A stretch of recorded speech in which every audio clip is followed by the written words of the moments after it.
Americans are finding it harder and harder to pay off their debt. Mm. Let's talk about it. And this is from Yahoo Finance. I saw this. I was like, yeah, we got to talk about this. So Americans are having a harder time managing rising debt burdens, and in some cases, having been this overextended since the aftermath of the Great Recession. The Federal Reserve Bank of New York on Thursday released its latest comprehensive look at credit conditions for American households in major categories such as mortgage, auto loans, credit cards, home equity lines of credit, and student loans. Let's talk about some of that. So the overall debt levels increased by 0.5% to 18.04 trillion. Man, that's a huge number, man. Let me scroll down. Da, da, da. I want to did it have a chart? Let me see. Let's see if there. Okay, it's talking about the major categories. But when you hear the how the okay, so let's talk about auto loans.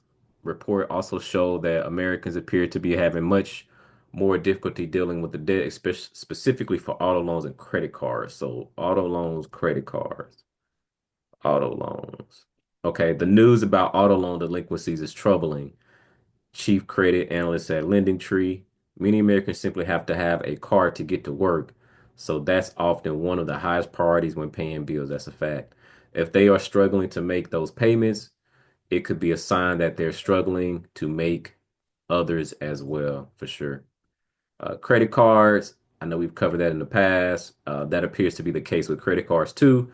Last month, the Federal Reserve Bank of Philadelphia, your old neck of the woods, reported that the share of credit card accounts where people made just a minimum payment climbed to 12-year high during the third quarter of 2024.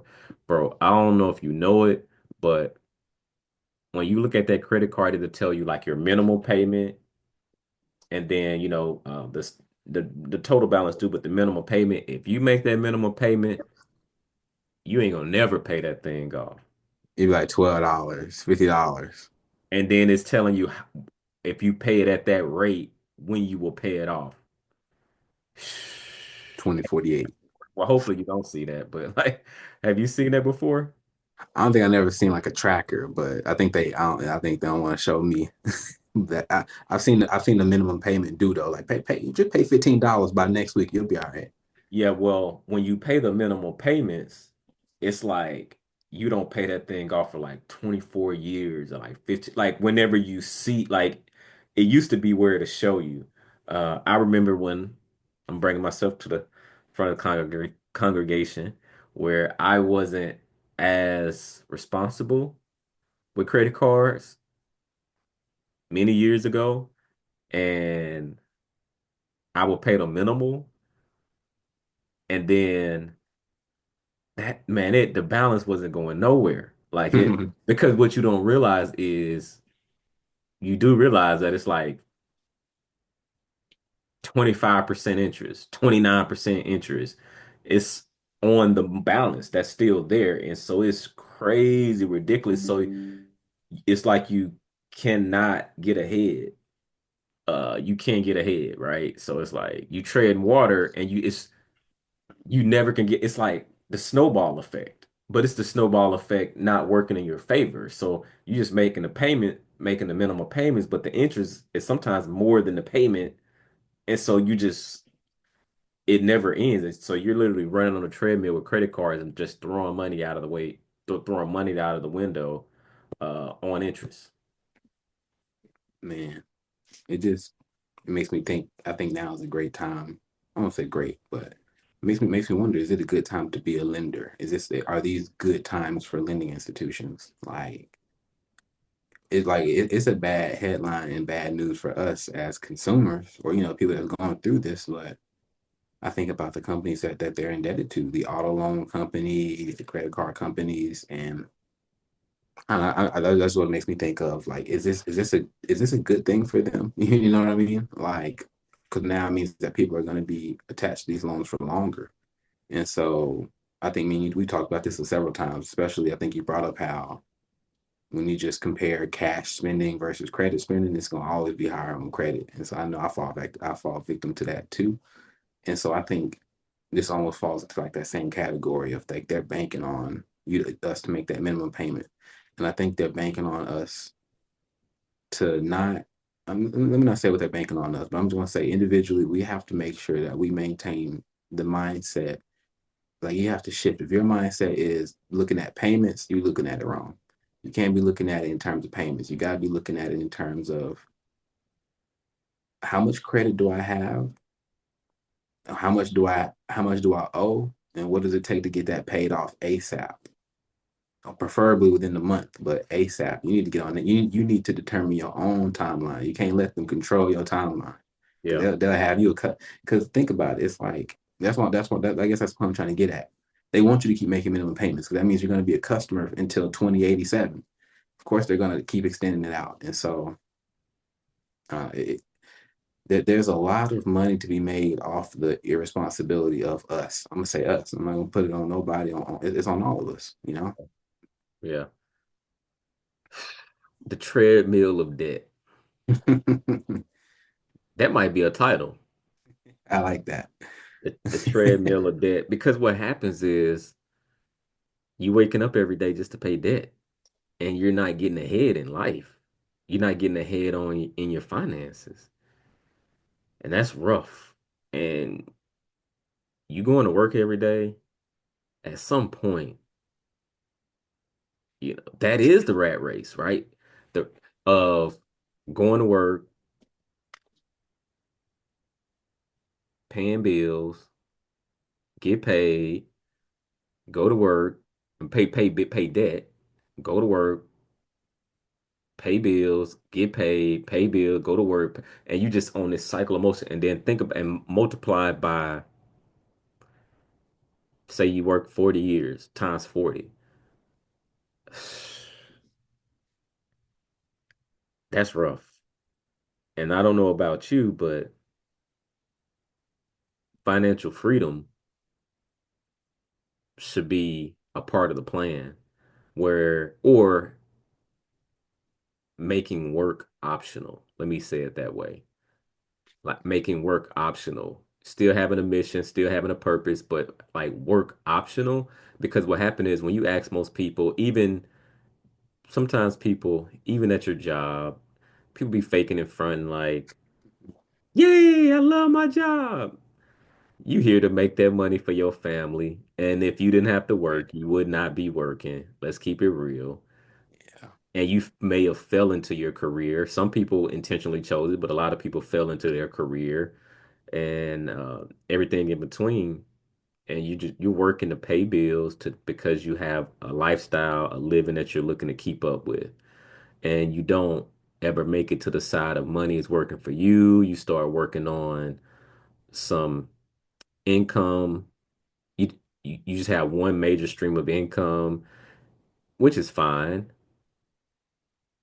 for a while until you get laid off.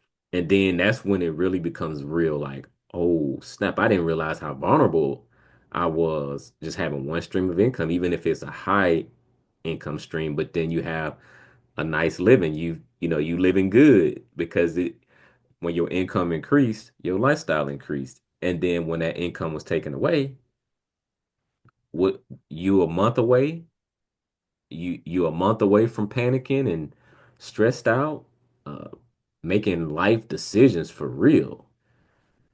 Right. And financial freedom has to be the goal. Financial freedom, work optional has to be the goal, and you don't have to villainize your job because it's a funding partner that's helping you get there, and you show up well and you do what you need to do. But with the company, things change as you see this changing economy and the workplaces, public and private. You see things are changing, and at any moment it can change. And are you prepared, or do you have things that you've been working on in motion as the anticipating, expecting? operating with expectation, but also understanding like this is not going to be forever. Let's be clear. Your job is not going to be forever. It's their job is not to take care of you, me, us. Their job is to run the business, make a profit, make sure those balance sheets and returning value to the shareholders, making sure they have their balance sheets the way they need to have it and do what's in their best interest. And sometimes the jig is up. It's up. You get that invite, hey, or you get that email, that broad stroke email, hey, opt in to this buyout, aka federal, the government. Opt into the because we making some cuts. So you can either opt in or not, but more than likely we still gonna lay you off. But now the dynamics is gonna change because you had an opt-in option and now you say, no, I'm gonna stay, which that's fine. But then you don't get the 8 months of figuring it out while you at the house and still getting paid. On a private side, well, publicly traded companies on the private side, not the government, it happens too. Sometimes you get a severance, sometimes you don't. But what if you can put yourself in position where you can give yourself a severance, where you can um, just control your future? You lose control when you give in all the power to employers, regardless on whether it's with the government or not. And that's not their responsibility is to take care of you. It's not. Because as I've always said, this ain't no family. This ain't no family. And once the value is starting to seem one-sided or it's not in the best interest of the company, they're gonna move on. They're gonna pivot. And you can be upset. That's because that's understandable. We're human, but we have to look at each other we got to look at ourselves in the mirror and at the very beginning of this journey and process. And maybe you didn't come from a family that had those real talk conversations with you, like, hey, look, get these skills, learn these skills, but understand you're not an owner in this company. So you have to make sure you are owner of your life, your family, and you're making moves accordingly as you're partnering with the company, being employed with them. When I'm saying partnering, unless you have like a consultant arrangement or whatever, in navigating things for your individual household, aka buying a rental property, aka investing, all these other things and other channels and avenues, aka side hustle, all those things. And so it's really important. What as we close, what are your thoughts as I kind of share all of that? You know, this article is interesting talking about debt. You know, I think this is a new concept. Like just to be in this amount of debt. Like I don't even think you could have owed somebody this much back in 1200. You know what I'm saying? Like it wasn't even the systems in place to allow yourself to get in this much debt. Like I mean, I can't speak to. I mean, I know that they had monetary systems and coins and all that back then, but I mean, I just remember. I think it's relatively recent, like 1900s, when they started doing credit in the U.S. and stuff like that at stores. But I think it makes me think about how just how easy it is to get sucked into this credit culture, this new credit culture, Mm, and even like with me, like I mean, yeah, I have an Amex, but the credit limit that I have now versus what I started with is two totally different credit limits. And I never once applied for an increase. I started off with like maybe 500, $1,000. And I don't even want to say what my limit is now. Not that it's so crazy, but it's like, y'all just gonna give me I didn't even ask for as much access to credit. Like they I ain't gonna say they're giving it away, but if you just do the normal things and take care of your credit score, you'll have that. You'll. I'll say it's a blessing and a curse. But if you don't use it properly, I say all that to say, debt can be. Debt is a horrible motivator. You'll be a horrible employee if your only reason you're going to work is, like you said, to get up and pay off debts. But I think that that's too often the case because, for one, which I think I ain't gonna say it's a scam, but student loan debts. A lot of us is getting the debt at 17, 18. And, Yeah. we might not have all the resources available to us to help us think these things out. And so, I was blessed. I had people in my ear saying, hey, man, think it through. Think it through. And so a lot of people don't have that. And so my point is, I think that, we beat down work. Everybody hates on work, but, and, people talk about retiring, but I'm like, I mean, it's like even these NFL players, that's work to them. Kind of like what you Yeah. mentioned, AJ Brown. He just, I don't know what your job equivalent of winning the Super Bowl is, but I think we'd all be happy if we did that. But like you said, he's not just doing it for the money. He's not just doing it for the to be able to say I won a Super Bowl, now I'm gonna retire. And I think that all of us should adopt like a similar approach. Like for me, I've been that's what I've been thinking about this past week is money. I ain't gonna say money is a horrible motivator. It can't be your only one though. Like you got to have some type of passion mixed in with it, or else you're gonna give it up. Like Mm. I listened to ET and them. He talked about how I was kind of familiar with Dion's story about how he was coaching his sons and all that. But he talked about how, Dion wasn't necessarily doing the coaching for the money. He didn't need the money. And he No. didn't need to get his sons involved with football for the money. He could have Mm. been just feed them off of his bread.